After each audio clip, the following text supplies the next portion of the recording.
beragam etnis, suku bangsa, seni dan budaya tampil dalam kemandirian. TVD Bhinneka Tunggal Ika.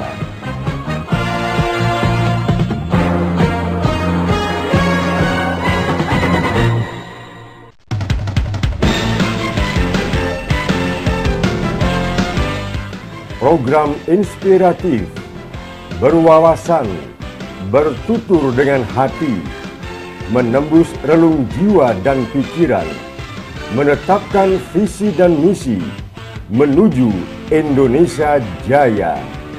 Bersama Bunda Desa Nusantara, Marwah Daud Ibrahim. Saksikan hanya di TVD Simpul Desa Nusantara.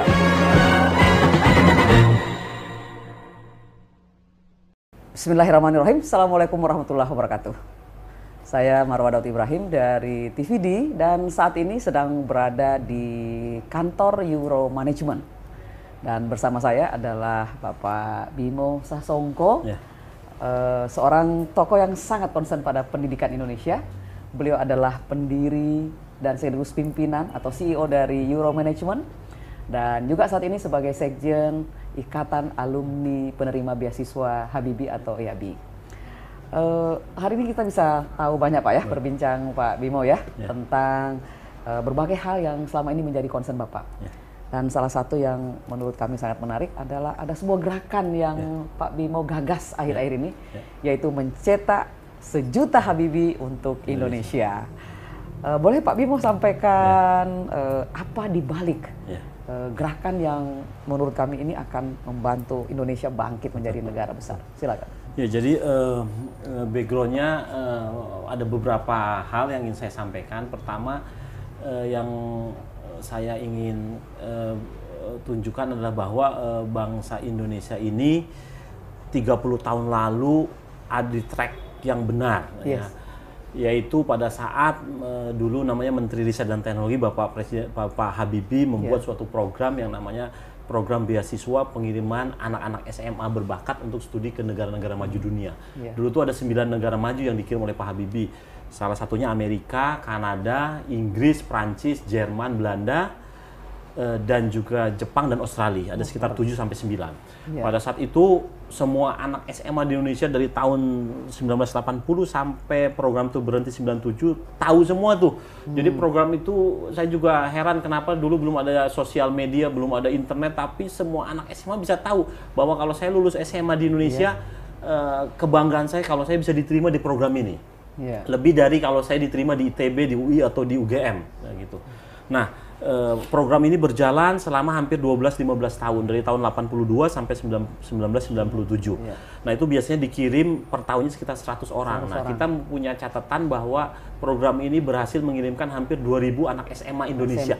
Seluruh Indonesia yang berbakat itu yang melalui proses seleksi yang sangat ketat, hampir sebulan prosesnya Bu, dari bulan-bulan Agustus sampai September, dari proses tes akademik, tes psikologi, tes bakat, sampai tes kesehatan, sampai zaman dulu Orde Baru itu ada screening, penataran dan lain sebagainya. Jadi kita benar-benar dipilih dari segelintir bangsa Indonesia, dari jutaan bangsa Indonesia yang segelintir yang bisa dipilih, dan itu ada suatu kebanggaan bagi kita semua. Nah, sayangnya program ini berhenti di tahun 1997, mungkin dengan segala macam permasalahan, apakah itu krisis dulu, IMF dan lain sebagainya. Nah, itu satu. Kedua, saya merasa bahwa ternyata negara lain sekarang malah meniru program Habibie ini, khususnya negara-negara tetangga kita, Vietnam, Kamboja, Cina, bahkan Malaysia, Thailand. Itu negara-negara itu melakukan yang hal sama dengan apa yang dilakukan Pak Habibie 30 tahun lalu dan dilakukan sekarang dan makin lebih besar daripada apa yang dilakukan oleh Indonesia. Sedangkan bangsa Indonesia berhenti di tahun 97. Nah, negara-negara itu bergerak maju. Nah, sebagai contoh statistik Bu Marwah, saya punya statistik ini hasil riset saya. Mudah-mudahan akurat nih, sekitar 90%. Nah, bangsa Indonesia itu penduduknya 250 juta. Betul.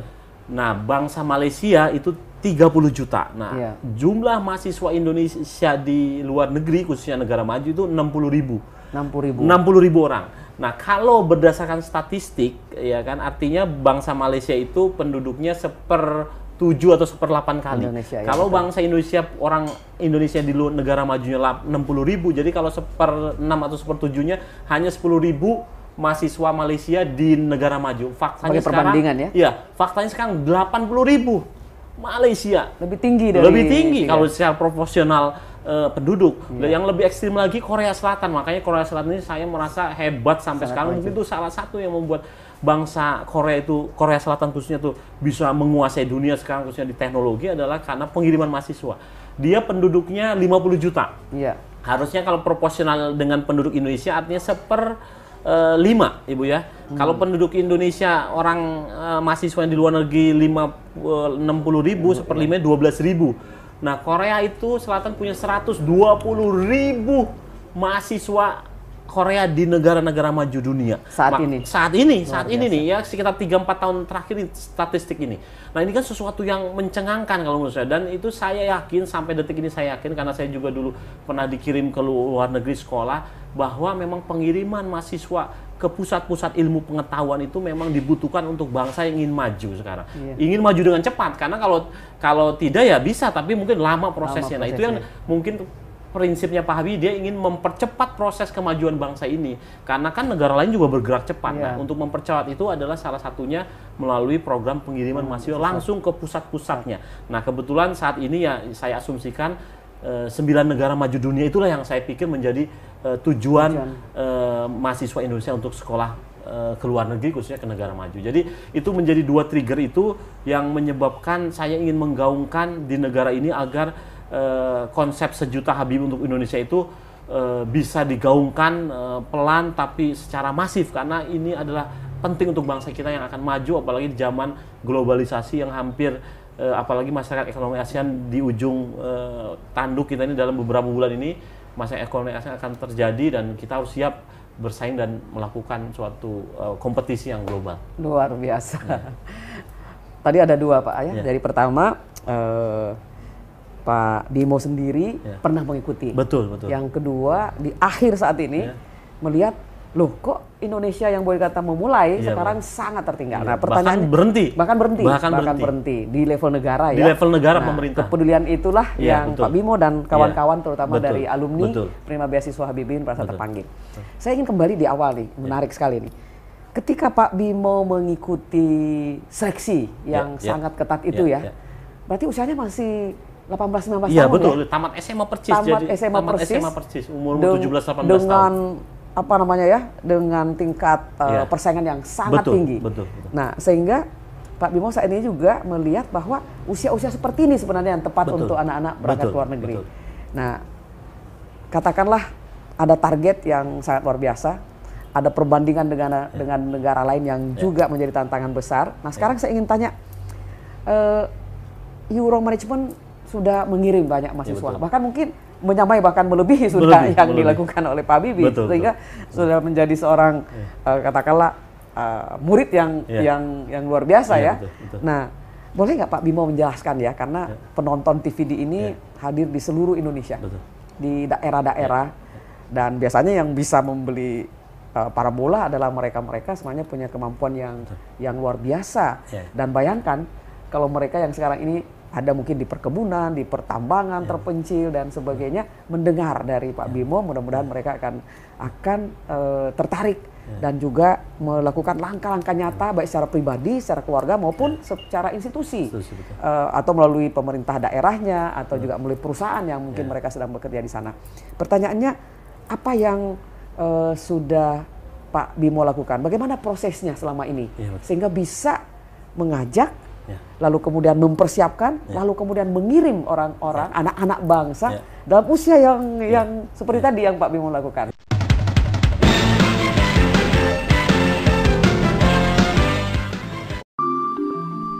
Ilmu lebih tinggi dari gunung, maka membacalah. Ilmu lebih luas dari lautan, maka membacalah. Ilmu lebih ranum dari buah yang masak, maka membacalah. Ilmu lebih dinamis dari tarian, maka membacalah. Ilmu lebih lentur dari tanah liat, maka membacalah. Ilmu lebih beraneka dari corak batik, maka membacalah. Ilmu lebih berwarna dari lukisan, maka membacalah.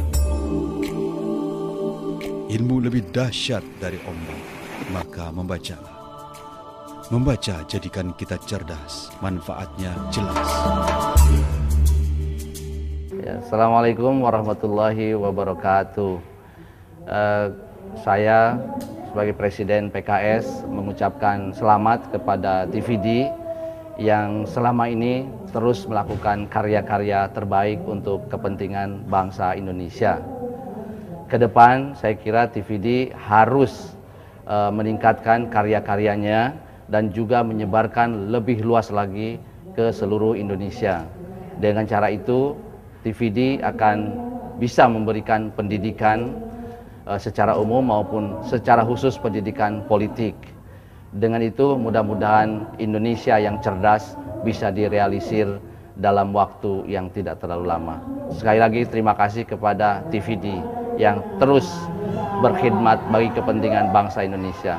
Saksikan Indonesia Expose yang membuka, menyingkap, membeberkan, sekaligus memamerkan kekayaan khasana serta keindahan alam Nusantara. Hanya di TVD, Peradaban dan Jati Diri Bangsa.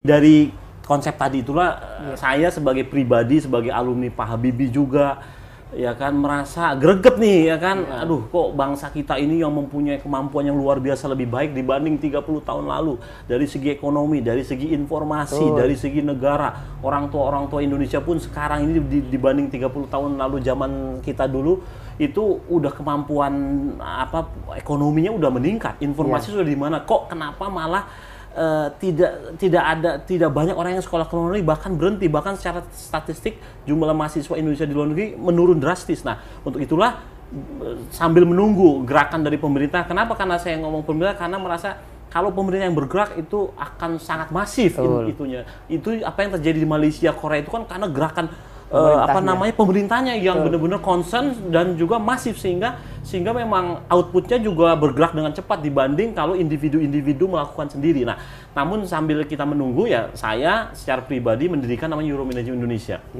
Nah, jadi Euromanagement itu didirikan dengan tujuan yang sangat, kalau menurut saya ini adalah suatu kerja keras kita, adalah suatu cita-cita sangat baik, adalah bagaimana membuat sebanyak mungkin bangsa Indonesia untuk bisa mencicipi, bisa menikmati pendidikan terbaik di dunia. Apalagi dengan zaman yang globalisasi ini, sebetulnya sekolah ke luar negeri tidak sesusah dan tidak semahal yang dibayangkan oleh banyak orang tua. Dan juga gerakan Sejuta Habibie ini juga tidak hanya saya arahkan kepada pemerintah, pemegang decision maker, tapi juga kepada orang tua yang mempunyai anak, baik itu anak-anak SMA, mahasiswa dan lain sebagainya. Karena saya merasa dengan concern orang tua juga akan menggerakkan banyak orang untuk sekolah ke luar negeri, ya kan? Nah itu yang saya lakukan. Saya membuat perusahaan yang namanya Euromanagement, di mana saya memfasilitasi anak-anak SMA yang ingin tamatan SMA, ingin sekolah ke luar negeri. Nah, kenapa anak SMA, Bu Marwah? Jadi, nah ini banyak concern saya. Kebetulan saya juga mengalami proses ini, karena anak SMA itu usianya tamatan SMA itu sekitar 17-18 tahun. Nah, kenapa Pak Habibie mengirim anak SMA bukan tamatan S2, S3 yang mayoritas? Karena mungkin mempunyai concern yang sama juga dengan saya, bahwa usia-usia itu ada usia yang cukup untuk menghadapi budaya asing, saya pikir. Karena 18 tahun sudah dianggap dewasa, di berbagai negara juga 17-18 tahun itu adalah usia matang sehingga dia bisa mengambil keputusan sendiri. Jadi tidak ada keraguan bagi saya bahwa anak-anak SMA kita tidak mampu untuk hidup dan beradaptasi dengan budaya asing. Banyak orang tua yang khawatir dan lain sebagainya, tapi saya pikir itu kekhawatiran itu sangat tidak tepat, karena orang-orang Indonesia itu cukup mandiri, meskipun sebelum dia berangkat ke luar negeri mungkin dia masih bergantung kepada orang tua. Itu biasa kalau menurut saya, Bu. Kita juga sebelum berangkat tuh ya kita nggak tahu apa-apa. Kadang-kadang kalau belum makan kita harus diperintahkan, dan tapi once sampai di negara itu kita semua langsung cepat mandiri. Betul. Kedua, kemampuan bahasa, Bu Marwah. Nah, ini adalah yang penting karena anak-anak SMA 17-18 tahun itu dia bisa menyerap kemampuan bahasa yang sangat baik sekali, dan itu teori itu ada di ilmu-ilmu linguistik dan lain sebagainya. Usia 17 sampai di 22-23 itu adalah usia yang tepat untuk menyerap bahasa asing ya kan, dibanding kalau kita mengirim setelah S1 atau S2 atau bahkan S3 di usia-usia 30 ke atas, itu kemungkinan penyerapan bahasa itu akan sangat minim. Sehingga dia hanya pasif saja. Kalau anak-anak SMA itu sangat aktif dan bahkan bisa mengambil aksen negara masing-masing. Kalau misalnya di Inggris dia bisa aksen Inggris, ke Amerika bisa aksen Amerika. Dan ketiga, proses S1 itu lama, Bu Marwah, kan 4-5 tahun. Sehingga waktu yang cukup untuk selain mengambil ilmu pengetahuan juga beradaptasi, mengenal budaya, bisa mengenal cara berpikir orang asing. Itu kan yang dibutuhkan, Bu Marwah, sebetulnya. Kita mengirim orang ke luar negeri salah satu tidak hanya mencuri atau mengambil ilmu pengetahuan, namun juga yang paling penting kalau menurut saya adalah mengenal cara berpikir mereka, mengenal budaya, mengenal semangatnya. Kalau ke Jepang kita ingin tahu kenapa sih dia bisa disiplin, kenapa sih dia sangat tekun, sangat bisa kompak bekerja sama. Kenapa orang Amerika itu bisa berdebatnya dengan luas tanpa harus berantem, emosi dan lain sebagainya. Dan itu yang harus dibutuhkan. Dan itu dibutuhkan oleh zaman globalisasi ini karena sekarang ini kecenderungan bangsa Indonesia ini khususnya ya udah nggak pede terhadap orang asing. Kalau kita ngeliat orang bule kan, yang wajahnya putih, tinggi, udah takut duluan bernegosiasi, berdiskusi dan lain sebagainya. Padahal kan orang asing itu tidak sehebat yang seperti kita bayangkan, bahkan kita banyak yang lebih hebat. Nah, itu yang dibutuhkan, sehingga kenapa saya menggaungkan ini lebih memprioritaskan untuk anak-anak SMA. Dan itu dilakukan oleh negara-negara Vietnam, Malaysia, Kamboja, Cina, dan Korea Selatan. Mereka mengirim tamatan SMA, SMA. Dan itu yang dilakukan Pak Habibie. Dan ternyata saya membaca sejarah, Pak Bung Karno juga melakukan pengiriman yang sama juga. Tapi tidak sebanyak Pak Habibie. Dulu Bung Karno katanya mengirim sampai 500 orang. Nah, termasuk Pak Habibie waktu termasuk katanya Pak Habibie. Nah, selanjutnya Pak Habibie juga mungkin mengadop dan lain sebagainya, dan dia mempunyai ruh semangat yang sama. Dia mengirim 1.500 sampai 2.000 orang. Dan saya sampai detik mengirim sudah 2.000 orang. Luar biasa. Selama 12 tahun. Jadi itu suatu kebanggaan saya bahwa saya bisa melebihi guru senior saya, Pak Habibie. Ya, Pak Habibie dulu dengan kekuatan politiknya, kekuatan posisi bisa mengirim 1.200. Saya dengan seorang diri melalui suatu perusahaan swasta, tapi saya dengan semangat besar saya bisa mengirimkan 2.000 orang.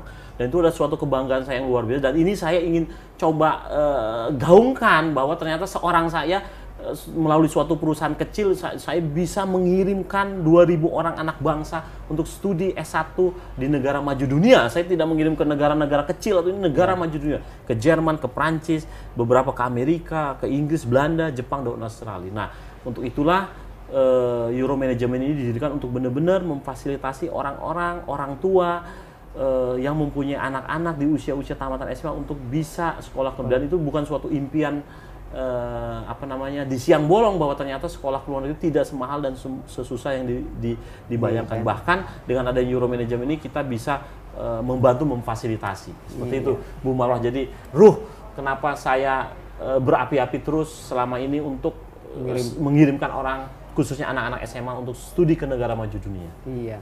Tadi disampaikan sudah 2.000 orang, Pak Bimo ya. Kira-kira kalau kita lihat peta Indonesianya ini, dari daerah-daerah mana saja nih yang sudah mendapatkan kesempatan melalui Pak Bimo untuk bisa keluar negeri, Pak?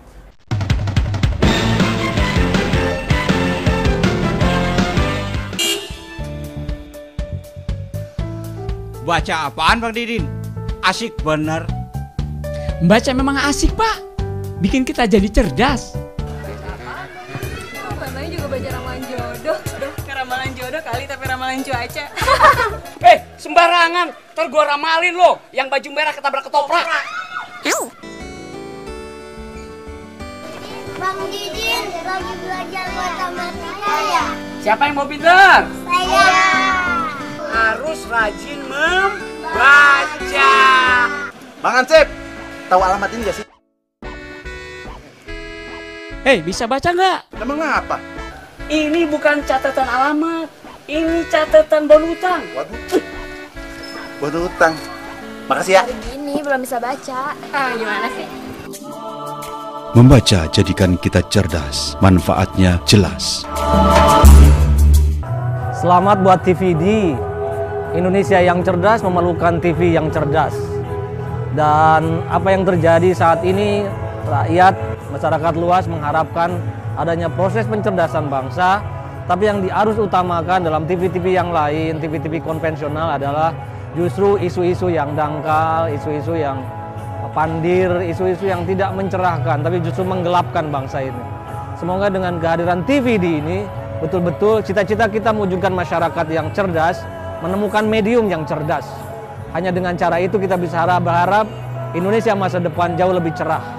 Selamat sekali lagi untuk TVD. Beragam etnis, suku bangsa, seni dan budaya tampil dalam kemandirian. TVD Bhinneka Tunggal Ika.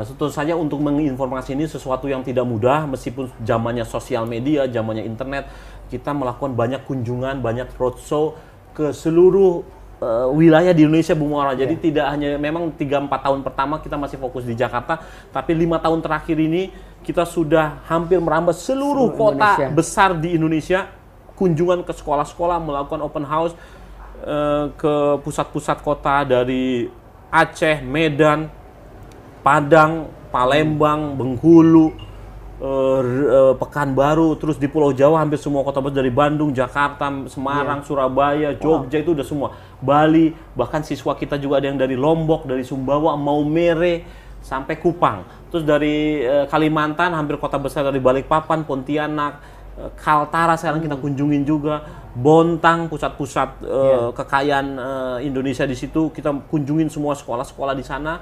Terus kita masuk ke Sulawesi, ke Makassar, ke Tanah Toraja, Manado, Palu, sampai kita ke Papua, Bu. Makanya siswa saya yang 2000 itu, kalau Bu Marwa lihat itu kulitnya macam-macam, dari kulit yang sawo matang sampai yang orang Papua. Jadi kita memang benar-benar ingin sebanyak mungkin anak muda Indonesia untuk bisa terinformasikan bahwa ternyata ada namanya informasi sekolah ke luar negeri, ke negara maju, di mana informasi itu bahwa prosesnya tidak sesusah yang dibayangkan dan tidak semahal yang dibayangkan.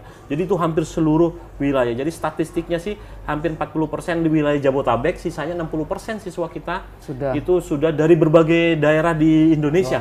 Jadi kita bangga bahwa ternyata yang berangkat juga tidak hanya orang Jakarta, tapi juga banyak orang luar kota yang memang mempunyai keinginan dan interest yang luar biasa, dan itu yang saya banggakan juga bahwa ternyata niat orang-orang daerah itu besar.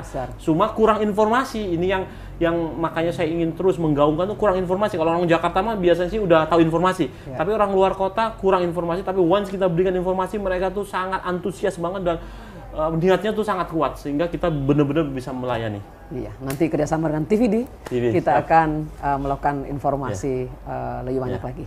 Ya, menarik sekali apa yang dilakukan oleh Pak Bimo Sasongko, baik sebagai pimpinan dan penggagas Euro Management maupun sebagai sekjen dari Ikatan Alumni Penerima Beasiswa Habibie atau IABI.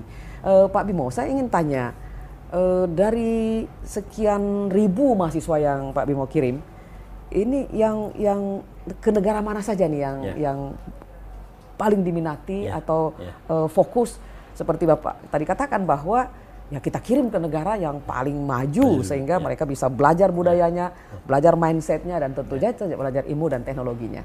Bisa disampaikan Pak? Ya, jadi memang kita fokus kepada sepakat dulu, seperti zaman Bung Karno dulu, pengiriman zaman Bung Karno itu saya tahu informasinya mereka Bung Karno itu mengirim ke negara-negara Eropa, termasuk khususnya Eropa Timur, mungkin juga dulu karena ada hubungan politik dan lain sebagainya.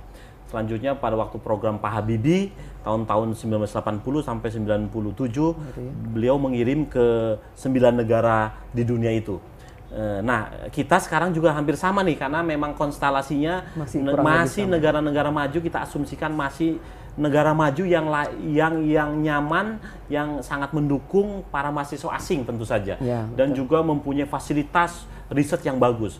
Nah, itu kita sepakat bahwa sampai detik ini yang kami sebut negara maju ada satu Amerika Serikat, dua Kanada karena berdekatan dengan Amerika, juga sistem pendidikannya sama bagusnya. Meskipun mungkin dari segi negara majunya dia masih di bawah, tapi dari segi sistem pendidikan sangat bagus. Masuk kita ke dua itu di Amerika ya kan, tidak ada lagi yang di bawah-bawah, kita belum anggap itu negara maju. Selanjutnya kita masuk ke Eropa. Nah, di Eropa ini ada namanya Inggris yang masih kita anggap itu sebagai negara maju dan juga mempunyai sistem pendidikan yang sangat kuat secara tradisional. Di situ ada Universitas Oxford, Cambridge, London School of Economics, ada Universitas Edinburgh dan lain sebagainya. Selanjutnya Jerman, nah ini juga adalah ikon pendidikan dunia saat ini. Semua kalau sekolah ke Jerman udah pokoknya image-nya luar biasa dari segi teknologi, bahkan sekarang ekonomi, kedokteran, semua ini cukup kuat. Dan sampai detik ini di Eropa memang Jerman adalah negara terkuat di Eropa dari segi pendidikan dan teknologi.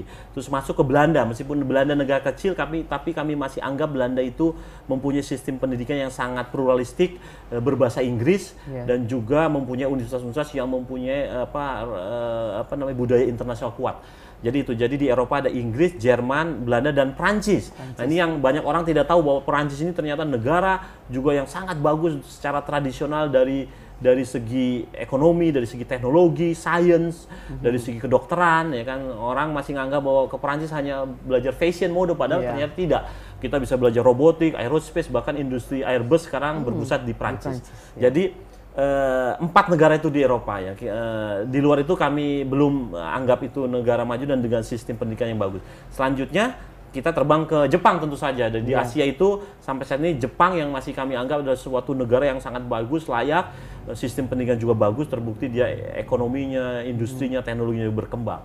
Dan terakhir Australia karena berbahasa Inggris dan juga sistem pendidikan juga sangat bagus, mengadop kepada Inggris dan Australia. Mungkin dalam beberapa tahun ke depan mungkin kami anggap Korea Selatan dan China mungkin bisa juga kita anggap sebagai tujuan negara. Tapi sementara itu yang tadi kami sebutkan, kemanakah bagusnya anak-anak muda Indonesia menuntut ilmu ke luar negeri, bidang apapun, apakah itu bisnis, teknologi, kedokteran, sains, dan lain sebagainya. Iya. Terus ada yang juga di beberapa informasi yang Euro sampaikan, bahwa banyak orang tua mungkin yang tidak tahu, atau pemerintah daerah atau pemerintah pusat tidak tahu bahwa beberapa negara, terutama Jerman dan Prancis misalnya, itu sekolah di sana bisa sama murahnya, atau bisa lebih murah daripada bersekolah di Indonesia. Nah, informasi ini perlu sepertinya Pak Bimo sampaikan, elaborasi sedikit, terutama di Jerman dan Prancis bahwa mereka siapapun yang sekolah di sana tidak harus membayar uang kuliah yang tinggi. Nah, bisa disampaikan? Nah, itu juga salah satu yang men-trigger kami untuk menggaungkan program ini, ternyata bahwa sekolah ke luar negeri, ke negara maju, dan ini nggak main-main negara ini, Jerman dan Prancis ternyata sejak zaman dulu itu tidak mengenakan uang kuliah bagi orang-orang yang kuliah di sana, apakah itu orang asing, apakah itu warga negaranya, bahkan orang asing gitu loh. Dan ini sejak zaman Pak Habibie dulu kuliah tidak ada uang kuliah, zaman saya tidak ada uang kuliah, bahkan sekarang juga. Nah, inilah kesempatan yang harus jangan disia-siakan. Nah, ini orang Malaysia, orang Cina, orang Korea itu mengambil kesempatan ini nih.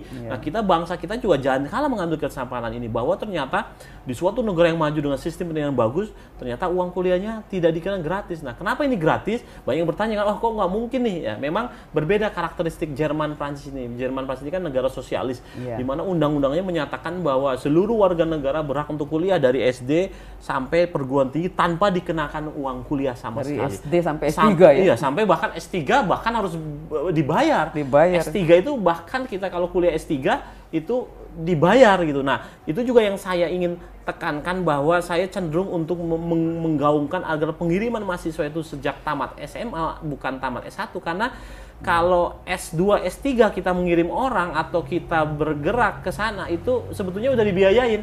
Yang dibutuhkan adalah tamatan SMA ini, karena tamat SMA paling susah kan untuk mencari S1. Once udah S1 di sana, untuk mencari S2, S3 itu sangat gampang sekali. Bahkan zaman saya, zaman Pak Habibie, dan zaman sekarang ini rata-rata kalau orang sudah sekolah ke luar negeri biasanya pasti lanjut ke S2 atau S3.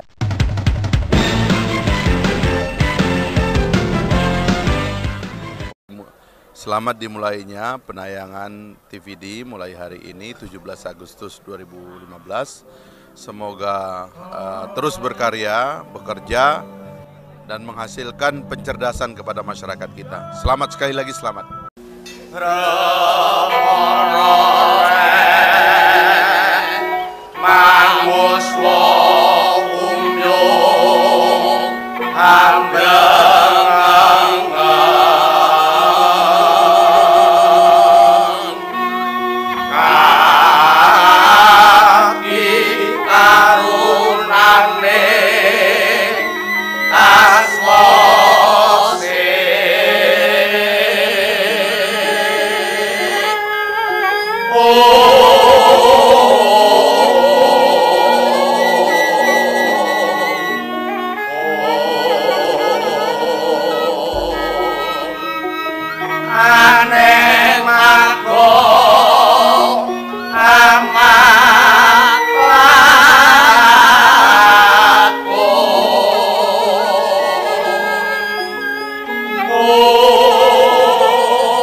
Nah, ini kan sebenarnya yang diperlukan, dan saya lihat di sini yang luar biasa yang Pak Bimo lakukan, bahwa anak-anak ini ada masa persiapan. Betul. Persiapan mereka untuk bahasa, persiapan mereka supaya lulus dan bisa diterima di, katakanlah kita fokus Jerman dan Prancis. Karena ketika dia bisa lulus di sana, dia langsung bisa mendapatkan kesempatan yang sama persis, kesempatan yang diterima oleh orang asli Jerman kuliahnya, bahkan sistem akses perpustakaannya, transportasinya, dan sebagainya. Nah, saya melihat di sini mungkin sisi di mana pemerintah bisa berperan. Bahwa selain kalau nantinya bisa, ya kita harapkan bisa melanjutkan program beasiswa yang seperti dilakukan Pak Habibie. Tapi sebenarnya memulai dengan, katakanlah, mempersiapkan. Sekarang ini ada 500 kabupaten kota se-Indonesia. Kalau mereka mengatakan, apa salahnya misalnya menyiapkan 10 orang, langsung 5.000 orang. Katakanlah kalau terlalu mahal untuk membiayai sekolahnya, kenapa tidak membiayai persiapannya misalnya, pembiayaan kursusnya dulu, lalu kemudian seperti kita katakan, dua negara ini kan yang dibutuhkan adalah persiapan untuk biaya hidup. Biaya hidup ya mungkin juga paling 2-3 kali lipat dari biaya yang dibutuhkan di Indonesia, tapi tentu dengan tingkat kualitas hidup dan yang lebih baik. Nah, ada nggak spesifik yang Pak Bimo mau sampaikan kepada pemerintah pusat dan pemerintah daerah, karena sekarang ini era otonom, sehingga 1 juta Habibie untuk Indonesia ini, saya sih berharap nanti bersama TVD ini, yang nantinya juga kita berkeliling Indonesia, ketemu dengan pemerintah daerah, bupatinya, kepala ketua DPRD-nya, pemerintah daerahnya. Ini saya yakin kalau bekerja sama itu bisa terjadi percepatan. Nah, bisa spesifik nggak Pak Bimo, kira-kira apa nih yang jangka pendek, jangka menengah yang pemerintah pusat dan daerah bisa lakukan bekerja sama dengan IABI atau betul. Euro Management, dan kami siap untuk mendukung. Ya, jadi memang step berikutnya setelah kami berjuang dan melakukan sosialisasi kepada individu-individu seluruh Indonesia, memang step yang paling layak harus dilakukan secepat mungkin adalah menghubungi para pemegang-pemegang keputusan di Indonesia, baik level pemerintah pusat sampai kabupaten, ya kan. Nah, apa yang harus dilakukan? Sangat sederhana sekali sebetulnya, ini ada hanya niat aja nih, niat kuat dari para pemegang keputusan decision maker. Kalau di kabupatennya bupatinya, kalau di pemerintahan tingkat 1 ya gubernurnya, kalau di pemerintahan pusat ya menteri-menterinya, bahkan presidennya, bahkan juga kalau BUMN juga tuh, mereka punya dana-dana luar biasa. Layak sekali kalau sebagian dana CSR itu bisa diberikan untuk memberikan beasiswa kepada orang-orang itu. Bahkan juga saya menggerakkan juga bank-bank pemerintah, dia bisa memberikan loan uang, ya, itu yang dilakukan. Nah, itu yang kenapa bisa negara Malaysia bisa memboost jumlah mahasiswa asingnya, Bu Marwa, karena dia udah bukan beasiswa lagi dia tipenya. Jadi para mahasiswa itu pinjaman, meminjam. Kalau di kita ini kan yang sekarang yang dipermudah adalah meminjam uang untuk beli mobil, beli rumah, konsumtif. Kenapa tidak dibuka program pinjaman kredit pendidikan untuk orang yang mau sekolah ke luar negeri, sehingga jumlah mahasiswa Indonesia yang sekolah ke luar negeri kan akan lebih mudah. Karena kalau beasiswa itu, Bu, kan seleksinya makin ketat sehingga orang yang berangkat pun terbatas. Tapi kalau pinjaman itu kan siapapun bisa, dan saya yakin sekolah ke luar negeri itu tidak harus sangat pintar. Orang biasa aja tidak apa-apa, karena di sana kan jadi pintar, karena kan yang penting punya niat, kemampuan bahasanya cukup, sehingga mudah sebetulnya. Nah, bank-bank, bahkan juga saya mengharapkan lembaga-lembaga sosial, partai-partai politik juga untuk mengkader, dia pasti punya dana-dana ini. Bahkan juga lembaga-lembaga bazis, ya kan, dia punya dana-dana dari umat, infak sedekah, itu harusnya sebagian kita bisa sisihkan untuk pengiriman mahasiswa ke luar negeri, dan ternyata tidak semahal yang dibayangkan. Nah, yang paling cepat adalah ya para pemerintahan di bupati, wali kota, bu gubernur, karena saya lihat dia mempunyai dana APBN itu. Dan beberapa kabupaten sudah melakukan, ya. Salah satunya Tapanuli Selatan, Depok, terus Subang, dia mempunyai dana setiap tahun dia bisa ngirim 10 orang, Bu. Dari budgetnya dia itu, katanya dia bisa punya uang sekitar 2 miliar untuk pengiriman per tahunnya, dan itu sesuatu yang cukup kalau menurut saya. Karena sekolah ke luar negeri tidak semahal yang dibayangkan, karena hanya biaya hidup saja. Biaya hidup itu hanya sekitar 500 euro, Bu. Jadi sekitar 7,5 juta per bulan. 7,5 juta per bulan itu hampir sama dengan biaya hidup di Depok, di Bandung, di Grogol, di Surabaya, dan lain sebagainya. Jadi saya sih mengharapkan pemerintah ini punya niat yang kuat, punya komitmen yang sama, bahwa ternyata di antara dana-dana itu sisihkan sebagian untuk pengiriman mahasiswa ke luar negeri. Dan ini adalah program jangka panjang, ada investasi yang harus dilakukan, mau atau tidak mau, ya kan. Sudah levelnya kita ini mempercepat kemajuan bangsa. Dan saya mengharapkan pengiriman itu tidak di dalam negeri tapi di luar negeri, karena ternyata di luar negeri tidak sesusah yang dibayangkan, tidak semahal yang dibayangkan, sehingga apa salahnya, apalagi globalisasi ini membutuhkan orang-orang yang mempunyai mindset internasional, yang punya kemampuan beradaptasi, kemampuan bahasanya juga baik, sehingga itu akan mempercepat kita bergaul dengan dunia internasional. Jadi itu, Bu, jadi yang saya harapkan adalah pemerintah semua bergerak untuk melakukan itu semua. Yang menarik, ternyata ada beberapa daerah yang sudah melakukan. Melakukan beberapa. Jadi tadi Tapanuli Selatan, Depok, Subang. 3 nih ya. 3. Nah, harusnya 3 ini bisa dicontoh nih oleh bupati-bupati dan wali kota lain di seluruh Indonesia. Kalau 10 harusnya saja, bisa itu. 10 saja tiap tahun. Kali 500 sudah 5.000. Nah, dan tentu tahun depannya bisa lebih banyak lagi, dan tentu kalau ini terjadi, impian kita untuk mewujudkan 1 juta Habibie untuk Indonesia ini bisa lebih cepat.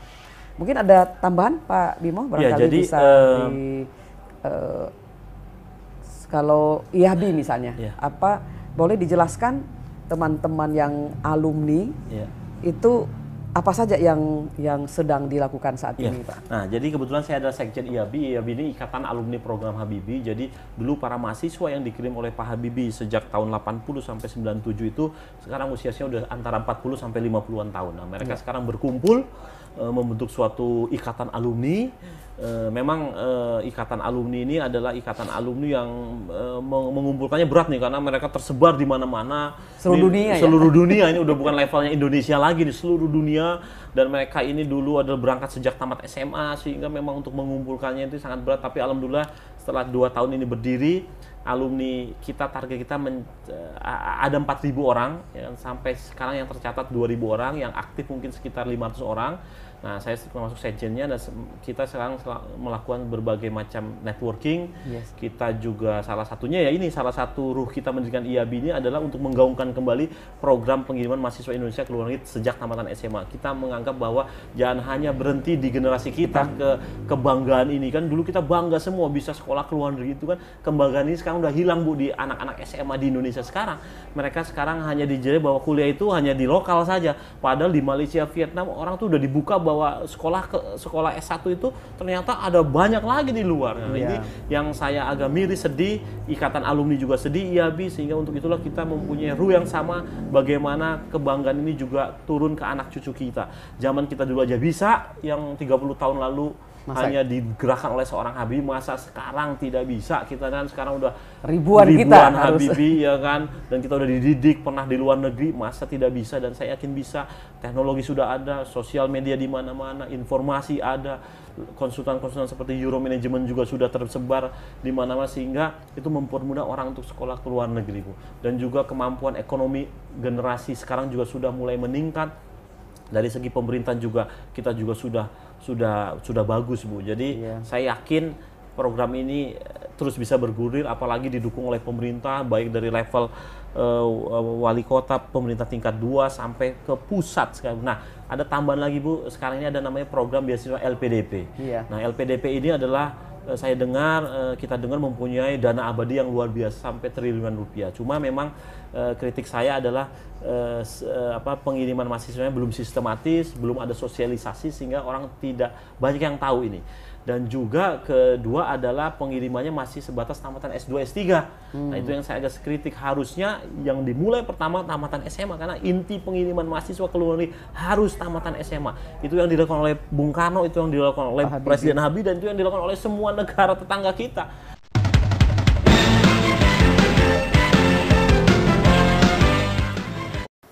Assalamualaikum warahmatullahi wabarakatuh. Saya Ian Harlan, Ketua Yayasan Tabung Umat Saling Sapa. Saya penuh syukur mengucapkan selamat dengan makin kayanya dengan hadirnya TVD. Selain rasa syukur saya yang dalam tadi, teriring suatu harapan agar TVD bisa memperkaya konten-konten yang mencerahkan, konten-konten yang menginspirasi. Negeri ini untuk tumbuh, untuk bangkit, butuh inspirasi hebat dari para guru, dari para inspirator, dari para tokoh yang berkenan membagikan bagaimana mereka menjadi sukses, bagaimana mereka melakukan perjuangan untuk membangkitkan negeri ini menjadi lebih baik. Dan saya berharap TVD bisa menjadi salah satu TV yang juga ikut memperkaya konten-konten positif, konten-konten yang mencerahkan untuk negeri ini yang lebih baik. Demikian. Assalamualaikum warahmatullahi wabarakatuh. Beragam etnis, suku bangsa, seni dan budaya tampil dalam kemandirian. TVD Lazuardi Khatulistiwa.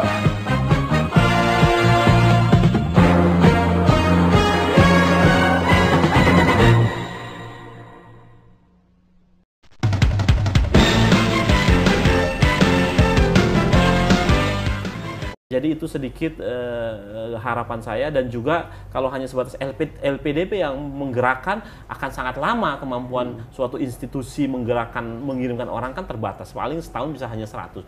Tapi kalau semua 500 kabupaten, 500 BUMN mempunyai program yang sama, 500 bank-bank kita, yayasan-yayasan, organisasi massa, bahkan organisasi keagamaan Muhammadiyah, NU itu harus punya suatu program-program. Lagi ICMI ya? ICMI juga itu pasti punya dana-dana dan gampang mencari dana. Tinggal ada niat itu, bahwa sekarang dana-dana itu jangan hanya untuk membuat WC, membuat taman, membuat untuk sunatan, tapi juga pendidikan yang benar. Karena dengan mendidik orang, apalagi ke luar negeri, itu akan meningkatkan harkat martabat si anak-anak itu.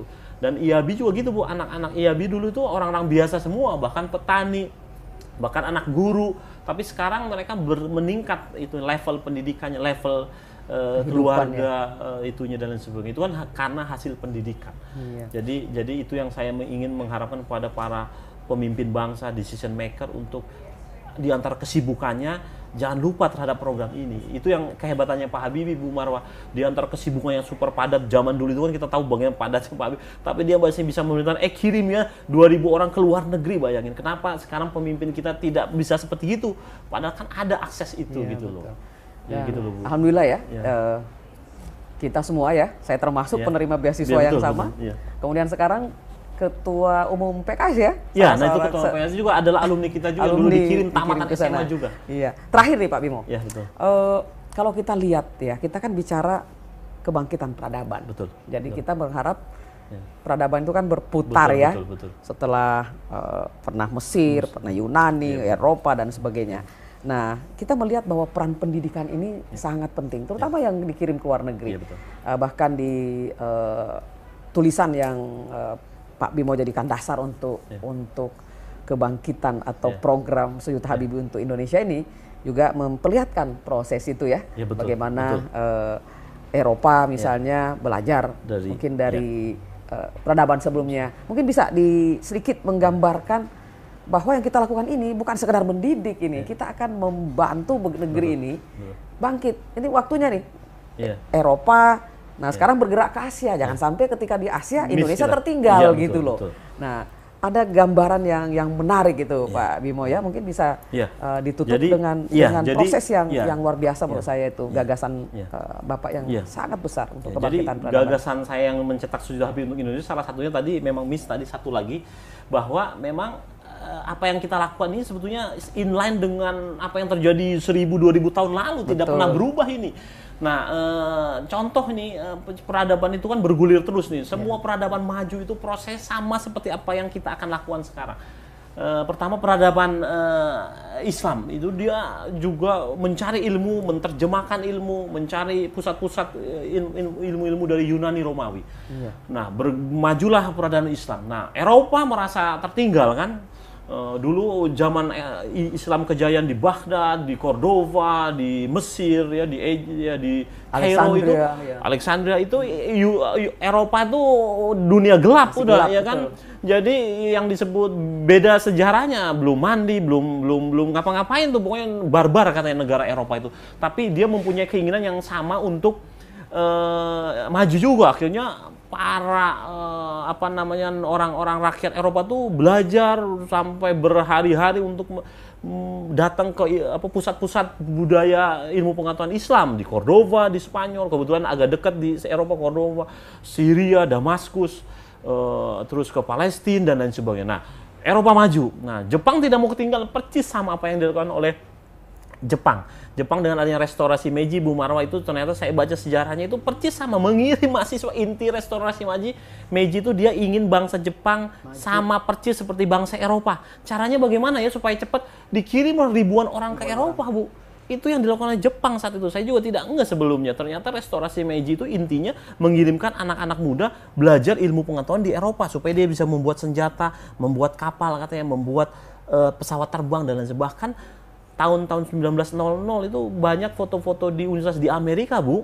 Itu mahasiswanya orang-orang Jepang itu. Foto-foto zaman dulunya itu saya lihat, saya dulu kuliah di North Carolina State University, ada foto tua itu orang-orang Jepang gitu, tahun 1901, 1902. Nah, itu Jepang melakukan yang sama. Dan juga nah, itu artinya prosesnya sama memang, bagaimana mendatangi pusat-pusat budaya, pusat-pusat ilmu pengetahuan agar bisa mengambil ilmu pengetahuan, dibawa ke negaranya untuk diadopt sehingga dengan lebih cepat dia bisa menguasai teknologi kan itu. Dan itu yang dilakukan oleh Korea Selatan kalau menurut saya sekarang itu success story. Kehebatan proses ini adalah Korea Selatan. Saya pikir sekarang Korea Selatan sudah menjadi negara maju karena melakukan proses maju itu. Nah, ini Indonesia jangan ketinggalan, apalagi tahun 2030 katanya menurut McKinsey report, Bu. Banyak orang udah tahu nih bahwa Indonesia akan menjadi 7 besar negara maju dunia setelah Amerika, Rusia, Cina, India, Brazil katanya ya. Tapi prediksi ini tidak akan berhasil. Saya yakin kalau program-program seperti ini, pengiriman mahasiswa ke luar negeri tidak dilakukan atau bahkan berhenti atau tidak masif, saya pikir akan fatal, ini tidak akan bisa terjadi. Itu hanya prediksi di atas kertas aja, dan ini harus salah satunya untuk mempercepat agar 2030 bangsa Indonesia maju, menguasai ilmu pengetahuan teknologi, dan juga bisa mempunyai posisi yang kuat di level Asia minimal adalah dengan proses pengiriman ini, karena ini akan mempercepat pembudayaan bangsa Indonesia dan kebangkitan peradaban. Dan saya harapkan kebangkitan peradaban ini di Asia dan dimotori tidak hanya oleh Cina, tapi harus Indonesia. Tidak ada lagi, saya pikir masa oleh Malaysia atau Vietnam itu dari segi jumlah penduduk kecil. Kita kan mempunyai demografi, bonus demografi yang luar biasa seperti Cina, Bu.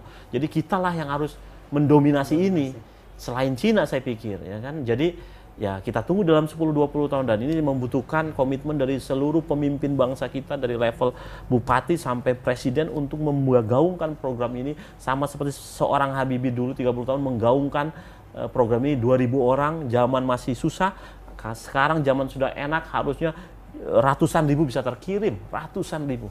Iya, luar biasa.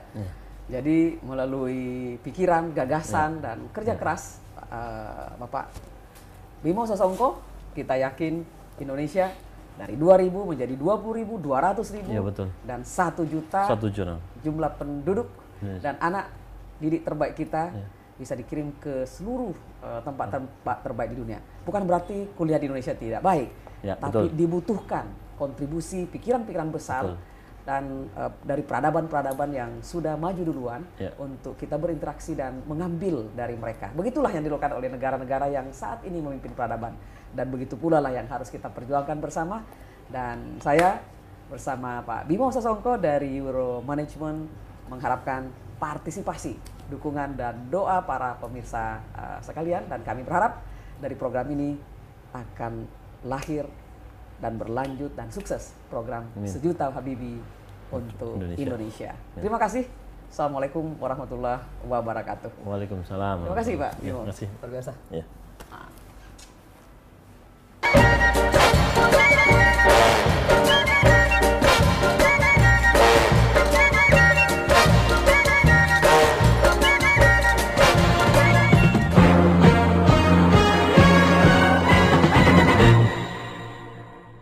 Dirgahayu Republik Indonesia yang ke-70.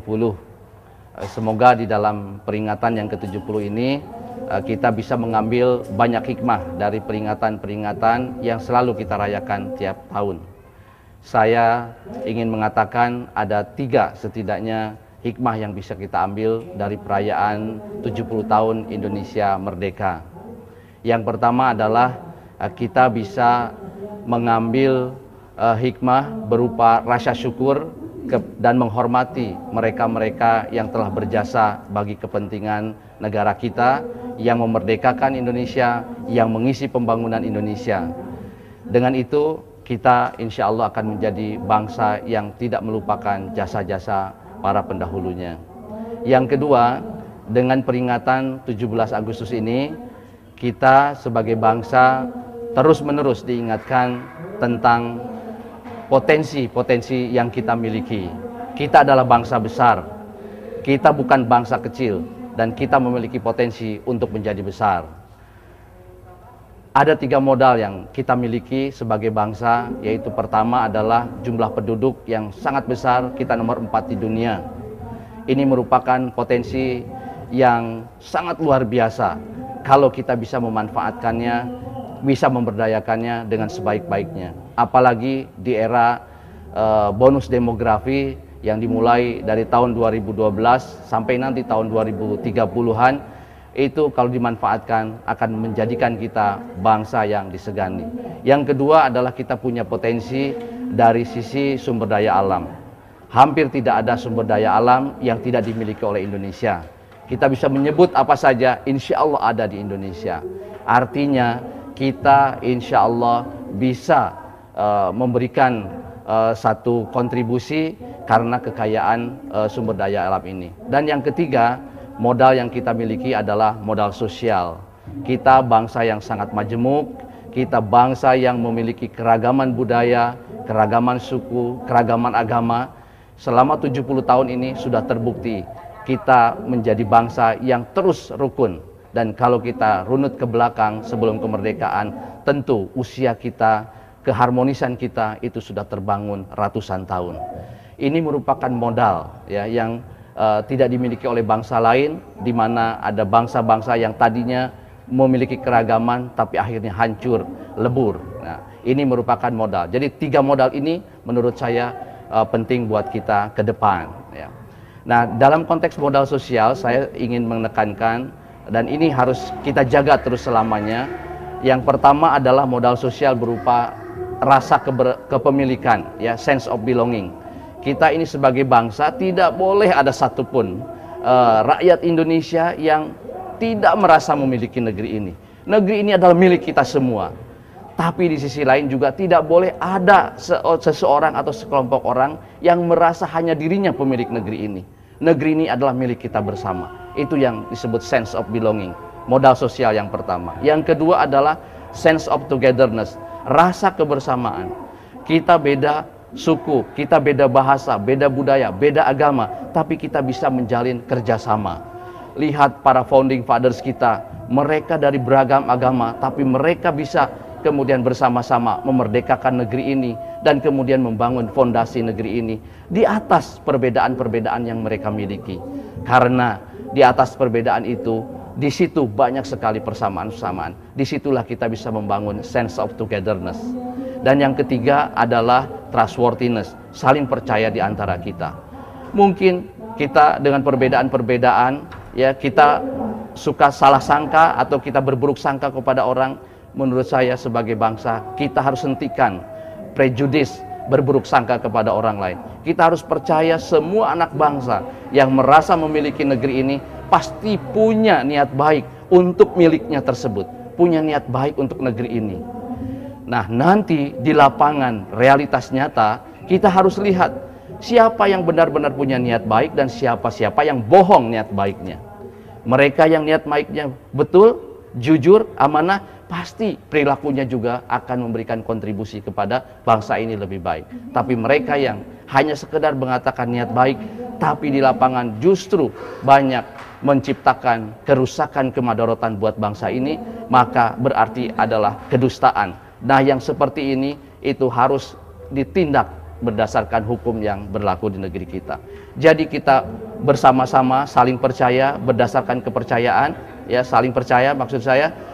Nanti kalau ada yang memang memanfaatkan kepercayaan itu untuk kepentingan-kepentingan yang buruk, maka kita harus tegakkan hukum. Mereka harus dihukum. Nah, dengan modal sosial yang 3 ini, saya kira ini merupakan modal besar, plus ditambah sumber daya alam, dan yang kemudian adalah jumlah penduduk yang besar. Dengan itu semua, saya kira Indonesia yang sekarang sudah 70 tahun, tidak akan lama lagi Indonesia akan menjadi bangsa yang besar. Mudah-mudahan spirit 17 Agustus ini selamanya kita pegang dan terus hand in hand kita bersama-sama membangun Indonesia yang lebih baik ke depan. Terima kasih. Assalamualaikum. Nama saya Selendang, ini Lupit yang biasa di Wayang Santri. Ini Bupati Tegal, Pak Entus. Saya menyambut baik dan merasa bergembira, alhamdulillah, dengan ditayangkannya TV Des atau TV Desa. Dengan adanya TV Des ini, maka seluruh kegiatan desa-desa di seluruh Nusantara akan bisa tercover dan akan bisa termonitor. Desa di Kabupaten Tegal bisa dimonitor dari Irian Jaya. Betul? Betul. Nah, itu yang terjadi sekarang, sehingga desa yang semula menjadi objek, bahkan objek penderita, sekarang menjadi subjek yang turut menentukan sistem, pola, dan perkembangan pembangunan di Indonesia ke depan. Saya yakin dengan adanya TV Des, tidak ada yang disembunyi-sembunyikan. Uang dari negara masuk ke desa akan transparan, dan kemudian desa bisa menggunakannya dengan baik. Uang rakyat untuk rakyat, uang negara untuk rakyat, untuk rakyat. insya Allah makmur Indonesia. Dan Bupati Tegal siap untuk menayangkan launching pertama TV Des Kabupaten Tegal. Selawi Ayu. Terima kasih. Wassalamualaikum warahmatullahi wabarakatuh. Matur nuwun.